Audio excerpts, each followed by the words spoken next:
اس ابلیس اس دجال کے نظام کی سب سے بڑی اسٹرینتھ یہی ہے کہ their ability to create confusion. جھوٹ کے ذریعے یہ اتنی دھند کریٹ کر دیتے ہیں، اتنی کنفیوژن کریٹ کر دیتے ہیں کہ انسان کو سیدھا راستہ صراط مستقیم نظر ہی نہیں آ رہا ہوتا۔ بہت سارے لوگ اس سسٹم میں نادان دوست کی حیثیت سے رکھتے ہیں، بہت دانا دشمن بھی ہیں، اور بہت سے لوگ نائیو ہیں، بے وقوف ہیں، جینوینلی برے لوگ نہیں ہیں، اچھے لوگ ہیں، لیکن وہ سسٹم کنڈیشننگ کی وجہ سے یا سمجھتے نہیں ہیں سسٹم کو، یا ابھی اتنے آپ کو اتنا مضبوط نہیں پاتے کہ اس سسٹم کو ریزسٹ کر سکے، تو وہ اس سسٹم کے ساتھ گزارا کرتے ہیں۔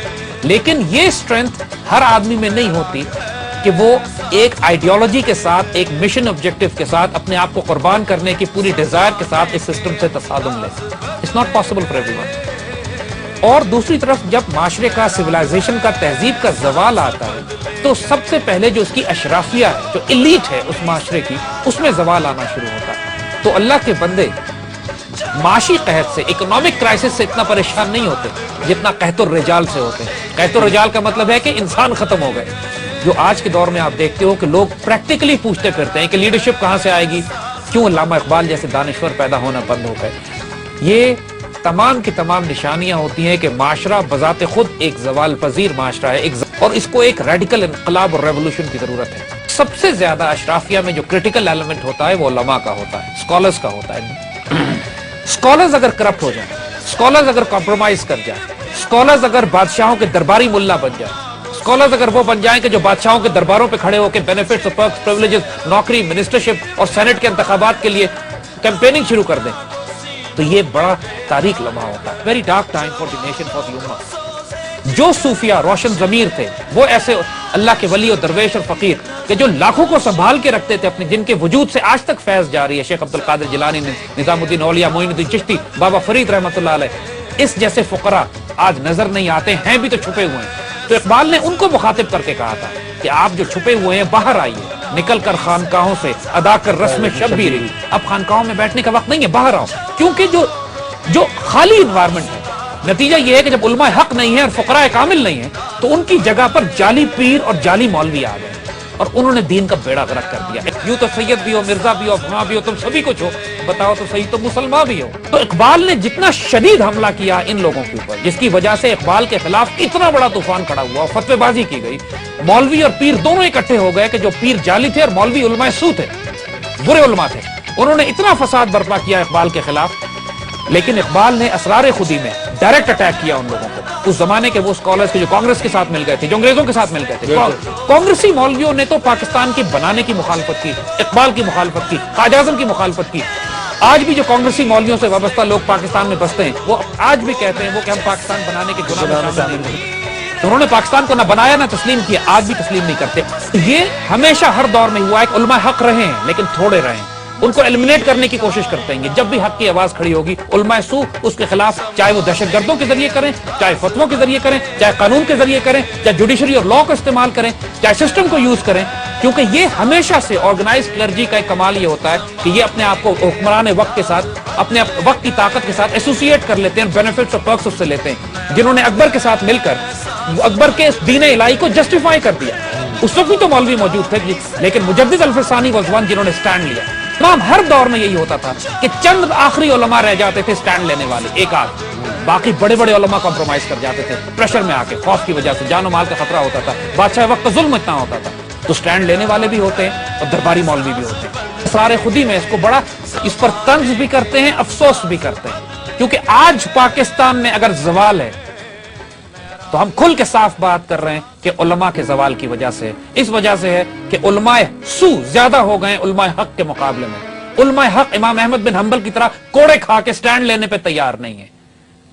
یہ کیسے ممکن ہے کہ اتنا کفر ہمارے ملک میں ہو، اتنا ظلم ہمارے ملک میں ہو، اور ہمارے علماء حکومت سے پرکس، پریویلیجز، بینیفٹس لے رہے ہوں، حکومت کے خلاف سٹینڈ نہ لے رہے ہوں، اور اپنے ہی بھائیوں پر کفر کے فتوے لگا رہے ہوں جو کفر کے خلاف بات کر رہا ہے۔ صحیح کہہ رہے ہیں۔ How can it be possible? یا وہ نادان دوست ہے یا تانا دشمن ہے، یا دشمن خرید چکا ہے یا ان کے اپنے اندر روحانیت نہیں ہے۔ اور یہ حال اقبال ان کا جو ڈیفائن کرتے ہیں وہ یہ کرتے ہیں، یہ حال یہ ہے، ہر لمبے بالوں والا روحانی بزرگ بنا ہوا ہے، ہر لمبے بالوں والا روحانی بزرگ بنا ہوا ہے۔ افسوس ان دین فروش سوداگروں پر، یعنی جنہوں نے دین کی تجارت کر کے دین کی آبرو بیچ ڈالی، لمبے لمبے بال رکھے ہوئے ہیں، اپنے آپ کو بہت بڑا پیر اور بہت بڑا فقیر اور بہت بڑا ولی اور گدی نشین کہتے ہیں. یہاں پر ایسے ایسے گدی نشین ہیں کہ جو کئی سو سال سے اپنی گدیاں چلا رہے ہیں اور اپنے وقت میں انگریزوں کی غلامی کرتے تھے، اس کے بعد امت کے ساتھ خیانت کرتے رہے اور اب ہر قسم کی منسٹریاں اور حکومتیں اور خیانت اور کرپشن میں انوالوڈ ہیں، لیکن ہیں پیر صاحب. اس فقراء کے نظام کو کہ جو پوری دنیا میں صرف تقسیم کرنے والا نظام تھا، انہوں نے ہڑپ کرنے والا نظام بنا لیا. کہتے ہیں اقبال کہ دن رات مریدوں کے ساتھ سفر میں رہتے ہیں، ملت کی ضروریات سے بے خبر. یعنی سارا دن ان کا حال یہ کہ پوری دنیا میں ٹورز ہو رہے ہیں، پوری دنیا میں سیریں کی جا رہی ہیں، مریدوں کے ساتھ موج میلے کیے جا رہے ہیں، بڑی بڑی لینڈ کروزر اور پجیروز ان کے آس پاس ہیں، اور جو مرید ان کی مرضی کے خلاف ہوتا ہے نعوذ باللہ اس کی بیٹیاں اٹھا لیتے ہیں. کہ شہاب نامہ کے اندر قدرت اللہ شہاب نے جس تفصیل سے اس سارے نظام کی حقیقت کھول کے سامنے رکھی ہے کہ کس طریقے سے استغفر اللہ اس طریقت کے نظام کے، اس روحانیت کے نظام کو ایکسپلائٹ کیا جا رہا ہے اس پیری مریدی کے نظام میں. جو فقراء کاملین ہیں جنہوں نے دین بنایا، آج وہ ظاہر نظر نہیں آتا. اقبال نے ان مشائخ کو کہ جو اپنے آباء و اجداد کے لٹرلی کفن کھا رہے ہیں سخت تنقید کرنی چاہیے. اسی طرح اقبال اسرار خودی میں کہتے ہیں واعظاں ہم صوفیاں منصب پرست اختیار ملت بیضا شکست. جو مولویوں کا حال اور صوفیوں کا حال بالکل ایک جیسا ہے کہ دونوں سب اقتدار اور اختیار اور منسٹری اور وزارت اور حکومت کے لینے کے چکروں میں پڑے ہوئے ہیں. اور یہ ملت بیضا، یہ ملت جو حضور صلی اللہ علیہ وآلہ وسلم کی ملت ہے، اس کا جاہ و جلال انہوں نے تباہ کر کے رکھ دیا.